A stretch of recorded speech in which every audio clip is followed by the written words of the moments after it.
সব আমরা মাথা পেতেই মেনে নেব, কারণ এটা আমাদের যেখানে আমার জন্মভূমি তার নিয়ম মেনে চলা আমাদের কাজ, এটা আমাদের ইমানের অঙ্গ, তার প্রতি আমাদের দায়বদ্ধতা রয়েছে।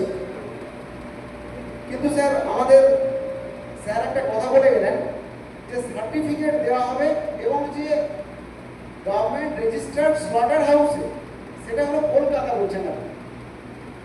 যদি এটা হয়, it's a big problem to all of us. সম্ভব কি আদৌ যে এখানকার একজন মানুষ, এখানকার বহু লোক অলরেডি তারা আফটার গরু কিনে ফেলেছে, অনেকের কেনা হয়ে গেছে, এবং আপনি যে বলছেন 14 বছরের ঊর্ধ্বে হতে হবে, এরা 14 বছরের ঊর্ধ্বে কেউ কেনেনি। কারণ আমাদের ইসলাম রিলিজিয়ন মতে যদি কেউ পুরো অথর্ব ঘোড়া বা অক্ষম গরু হয়, তাকে আপনি কুরবানি করতে পারবেন না। আর আপনি যে রুলসটা বলছেন তাতে ওই গরুটাকে কুরবানি করতে হবে, মানে ইনডিরেক্টলি আপনি আমাকে বলেই দিচ্ছেন যে it is not possible to sacrifice animal. আপনি অ্যানিমালকে স্যাক্রিফাইস করতে পারবেন না, এটা আপনি ইনডিরেক্টলি বলেই দিবেন। কারণ আমাদের ধর্ম তো জায়েজই নয় যে 14 বছরের পরে কোনো গরু যে অক্ষম, যা শারীরিকভাবে দুর্বল, যা রোগগ্রস্ত, তাকে আপনি কুরবানি করতে পারবেনই না। এটা আমার ধর্ম আমাকে বলে। তাহলে আমি কি করে ওটাকে কুরবানি দেবো? এক তো সম্ভবই নয়। আর ওটার জন্য সার্টিফিকেট আনতে যাওয়ার কোনো মানেই হয়, কেউ যাবেও না। তো যাই হোক, সেটা ভালো, কোনো সমস্যা নেই, আমরা কুরবানি দেবো না। আমাদেরকে যে রুলসটা দেখানো হচ্ছে সেই রুলস অনুযায়ী কুরবানি দেওয়া সম্ভব নয় আমাদের, তো দেবো না, ঠিক আছে। সরকার যদি সেই নিয়ম করে তাই হয়। কিন্তু যারা অলরেডি কিনে ফেলেছে, আপনাদের কাছে বড় করে অনুরোধ, আপনারা এটাকে একটু ভাবুন। কারণ যারা কিনে ফেলেছে তাদেরকে এই লাস্ট বারের মতো সুযোগ দেয়। নতুন করে কেনার কোনো জায়গা নেই, নতুন করে কেউ কিনতেও জায়গা নেই। কুরবানির নিয়ম ইন্নামাল আমার বিনিয়া, আমাদের একটা আছে যে নিয়তের উপরে নির্ভর করে সমস্ত আমল। আমি কাজ করবো আমার নিয়ত যদি ঠিক থাকে। তো আমাদের এখানে বহু লোক আছে যারা নিয়ত করেছিল যে কুরবানি দেবে, কিন্তু এই পরিস্থিতি হয়ে যাবে অনেকে কুরবানি দিচ্ছে না। তো সেই টাকাকে তারা অন্যভাবে ইউজ করতে পারে। গরুকেই কুরবানি দিতে হবে এমন কোনো মানে নেই। আর আমরা সেটার জন্য আপনাকে প্রেসারাইজও করবো না, আমাদের ওটার জন্য কোনো রিকোয়েস্টও থাকবে না, কোনো রিকোয়েস্ট নেই আমাদের ওটার জন্য। আমরা যেমন আছি আলহামদুলিল্লাহ ভালো আছি।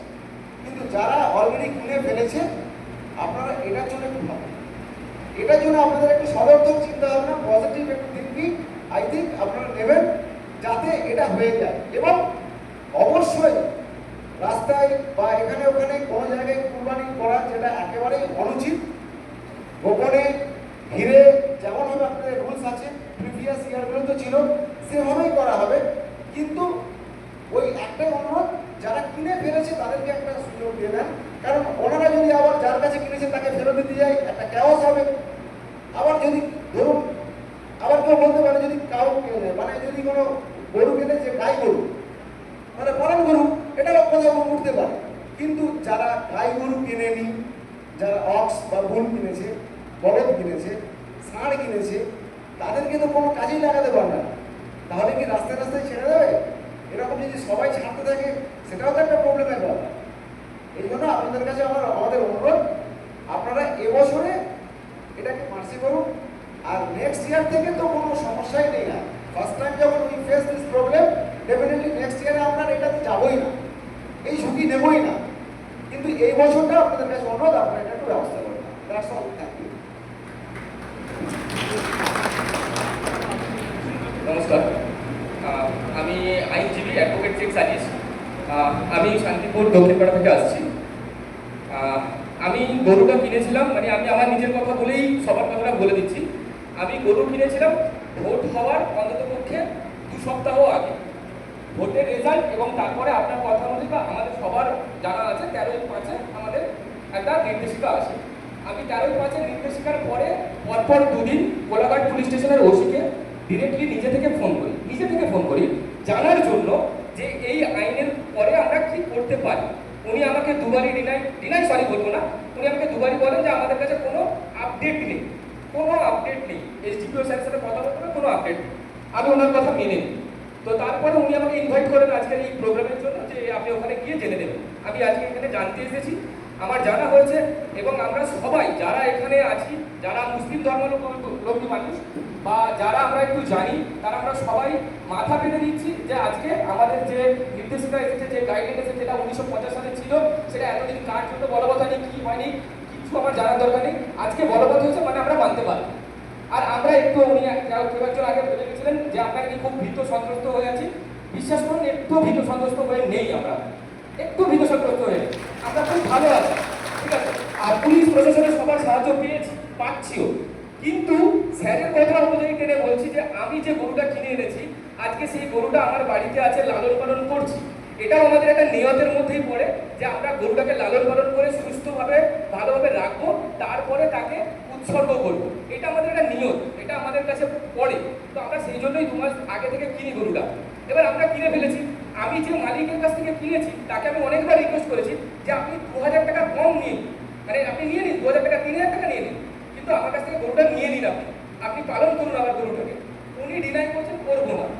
এবার আমি সেই গরুটাকে কসাইখানাও দিয়ে আসতে পারছি না এবং গরুটাকে ছেড়েও দিতে পারছি না, কারণ আমার একটা মানবিকতা আছে। আমি মানুষ সবার আগে, তাই মানবিকতা আছে। উৎসর্গের ক্ষেত্রে বলতেই পারেন যে আপনারা তো মানুষ হয়ে উৎসর্গ করে দিচ্ছেন, হ্যাঁ এটা উৎসর্গ মানি, প্রথা হিসেবে চলে এসেছে, তাই করছি। প্রথা অনুযায়ী আমরা বেঁধে আছি। প্রথা যদি না থাকতো আজকে আমরা বেঁধে থাকতাম না, আজকে আমাদের কারোর এখানে বসে থাকার কথা হতো না যদি প্রথাটা না থাকতো। তো সেই হিসেবে বলছি যে যারা কিনে ফেলেছি, বা এমনও কিছু জন আছে আমার বাড়িতে, যেহেতু আমি আইনজীবী, তো আমার বাড়িতে অনেকেই এসে জিজ্ঞেস করেছে যে কি করব আমরা। আমার ওখানে আমার পাড়াতে বলছি 3 জন থেকে 4 জন যারা গরু কিনে ফেলেছে, আর 4 জন যারা গরু 10,000 টাকা করে অ্যাডভান্স দিয়ে এসছে, তারা গরু ওখান থেকে আনতে পারছে না। এই ক্ষেত্রে আমরা কি করতে পারি আমাদের এই সমস্যার সমাধান? আমরা শুধু রিকোয়েস্ট রাখবো স্যারের মতোই যে যদি আমাদেরকে একটা পার্সোনাল প্রিমিসেসে কারোর অসুবিধা না হয়, শুধু অন্য ধর্মাবলম্বী মানুষের না, মানে আমার নিজের ধর্মাবলম্বী মানুষের কেউ ব্যক্তি যার পাশের বাড়িতে বাড়ি আছে তারও যাতে না অসুবিধা হয়, সেইভাবে যদি আমরা কোরবানিটা করতে পারি, তার পারমিশন বা তার একটা সুচেষ্টা করে দেওয়া। আর যদি করতে না পারি, যদি বলেন যে না করতে পারবেনই না আপনারা, তাহলে আমরা এই গরুগুলোকে কি করব তার একটা সঠিক পথ দেখিয়ে দেওয়া দিলে আমরা মনে হয় সবাই যারা এখানে বসে আছি সবাই উপকৃত হব। এবং পরবর্তীকালে আমাদের নিয়ম অনুযায়ী যা আইন আছে, আইন মধ্যে ছাগল হোক কিংবা আর যা যা আছে সংশ্লিষ্ট, সেগুলো দিয়ে কুরবানি দেবো। আর না হলে কুরবানি দেবো না, ইমানের অনুযায়ী আমরা আমাদের টাকা অন্য কাউকে দিয়ে দেবো, গরিব মানুষকে। এটাই কথা, শুধু এইটুকু আমাদেরকে ক্লিয়ার করে দিলে আমাদের খুব ভালো হয়।